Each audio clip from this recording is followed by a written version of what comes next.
sangat takjub.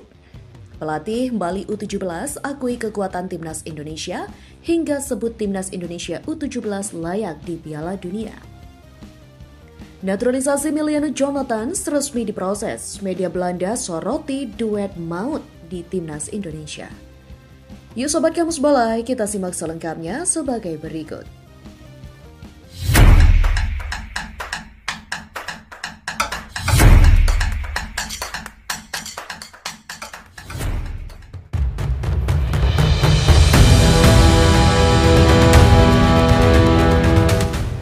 Timnas Indonesia U17 sukses menorehkan kemenangan mengesankan atas Uzbekistan pada laga kedua Piala Kemerdekaan 2025. Skuad Garuda Muda menang 2-0 atas tim tamu di Stadion Utama Sumut, Deli Serdang pada Jumat 15 Agustus 2025 malam waktu Indonesia Barat. Sepasang gol kemenangan Timnas Indonesia U17 ditentukan masing-masing melalui Dimas Adi Prasetyo pada babak pertama. Adapun satu gol lainnya dilesakkan oleh Al Ghazani Dwi Sugandi. Ini merupakan kemenangan pertama yang ditorehkan Timnas Indonesia U17 di turnamen Piala Kemerdekaan 2025.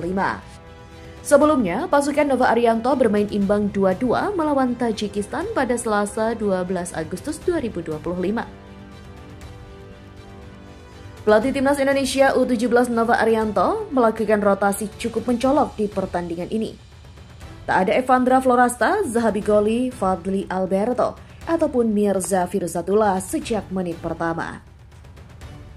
Pemain-pemain seperti Noha Pohan dan Nazril Alvaro di lini tengah ataupun Raffi Rasik, Dimas Adi dan Aaron O'Neil di depan nyatanya bisa bermain lepas dan penuh dengan percaya diri.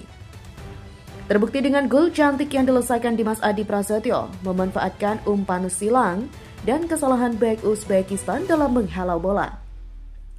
Dengan cerdik Dimas Adi mengecoh kiper dan satu bek Uzbekistan di depan gawang.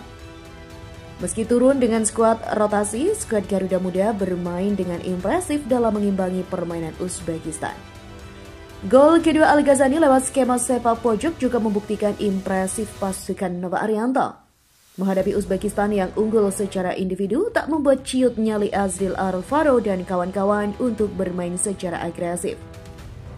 Sebuah peluang dari Aaron O'Neil pada babak pertama juga membuktikan betapa beraninya pemain-pemain Timnas Indonesia U17 untuk menekan Uzbekistan yang unggul secara fisik.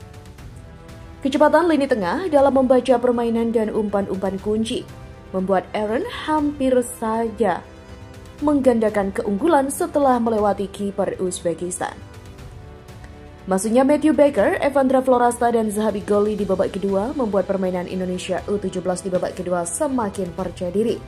Permainan cepat, lincah, bola dekat dari kaki ke kaki membuat Uzbekistan kewalahan.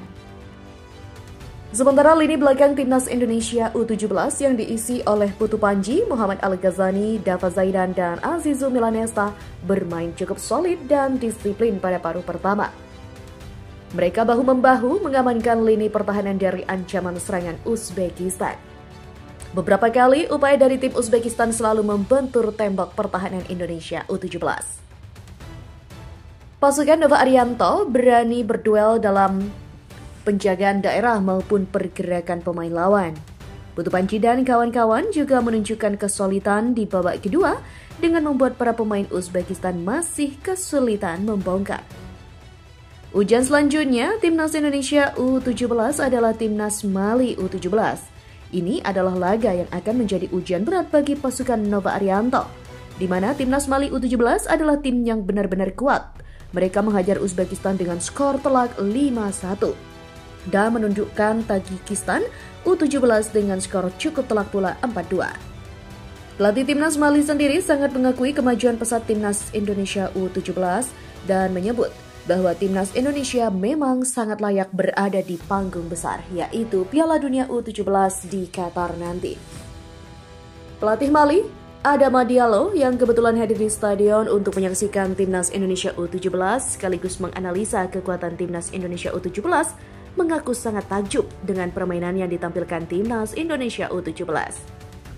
Timnas Indonesia sekarang sudah berbeda, mereka maju sangat pesat. Dan saya rasa mereka memang layak di panggung besar Piala Dunia, ujar Adama Diallo usai menonton pertandingan Timnas Indonesia U17 versus Uzbekistan U17. Namun pelatih Mali U17 tersebut optimis bisa mengalahkan Timnas Indonesia di laga berikutnya nanti. Timnas Indonesia U17 memang sangat kuat, namun kami datang ke sini untuk juara, jadi kami yakin bisa mengalahkan Timnas Indonesia nanti, ujar sang pelatih melanjutkan. Berita selanjutnya, Emiliano Jonathan sebentar lagi akan memperkuat Timnas Indonesia. Usai Ketua Umum PSSI Erick Thohir secara resmi menyerahkan dokumen naturalisasi kepada Menpora Dito Aryo Tejo. Penyerahan dokumen ini menjadi langkah penting dalam proses Jonathan sebagai bagian dari Timnas Indonesia yang tengah bersiap menghadapi babak keempat kualifikasi Piala Dunia 2026. Kabar tersebut diumumkan langsung oleh Erick Thohir melalui akun Instagram pribadinya pada Jumat malam, 15 Agustus 2025. Bertemu dengan Menteri Pemuda dan Olahraga, Bapak Dito Aryo Tejo. Dalam kesempatan ini, PSSI menyerahkan dokumen terkait proses naturalisasi pemain FC Utrecht, Emiliano Jonathan, yang berusia 21 tahun untuk menjadi bagian Timnas Sepak Bola Indonesia yang akan bertanding di round 4 kualifikasi Piala Dunia 2026 di Arab Saudi pada Oktober mendatang, tulis Erick Thohir. Ia juga menyampaikan apresiasi kepada Menpora atas dukungannya dalam upaya membangun sepak bola nasional. Terima kasih untuk Menpora yang selalu memberikan dukungan penuh kepada PSSI untuk membangun sepak bola Indonesia agar bisa membawa Garuda mendunia. Emiliano Jonathan merupakan gelandang serang berusia 21 tahun yang saat ini memperkuat FC Utrecht di Eredivisie kasta tertinggi Liga Belanda. Ia juga mampu bermain sebagai winger kanan. Meski lahir dan besar di Belanda, Jonathan memiliki darah keturunan Indonesia dari kakek pihak ayah yang berasal dari Depok. Nama Jonathan sebenarnya sudah lama dikaitkan dengan proses naturalisasi. Ia sempat didekati PSSI menjelang Piala Dunia U17 2023, namun saat itu dirinya belum bersedia memperkuat Timnas Indonesia. Kini kesediaannya untuk bergabung dengan Garuda menjadi kabar baik bagi skuad asuhan Patrick Kluivert. Indonesia tergabung di grup B babak keempat kualifikasi Piala Dunia 2026 bersama dua kekuatan besar Asia, yakni Arab Saudi dan juga Irak.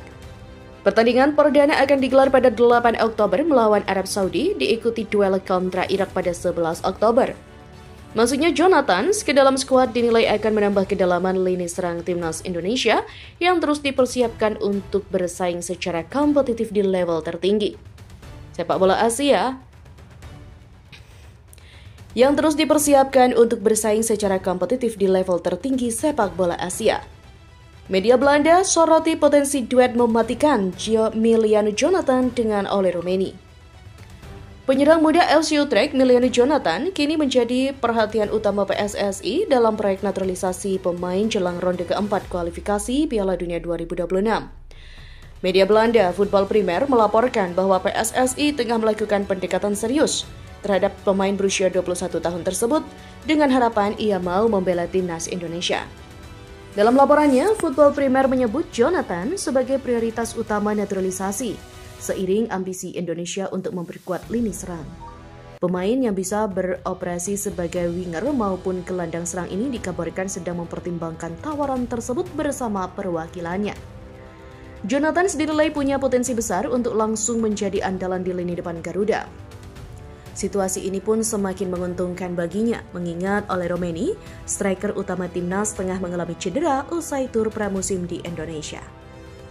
Jika proses naturalisasi rampung, Jonathan berpotensi membentuk duet mematikan bersama Roumanie. Kombinasi yang diyakini dapat menjadi kekuatan baru di level Asia. Pendekatan PSSI terhadap Jonathan bukanlah hal baru. Nama pemain berdarah Indonesia dari kakek pihak ayahnya itu sudah sempat dikaitkan dengan Timnas U17 pada 2023 lalu. Namun saat itu ia belum bersedia memperkuat Indonesia. Sejak direkrut FC Utrecht pada Januari lalu, Jonathan memang belum menjadi starter reguler. Meski begitu, beberapa penampilannya sebagai pemain pengganti menunjukkan potensi besar yang dimilikinya.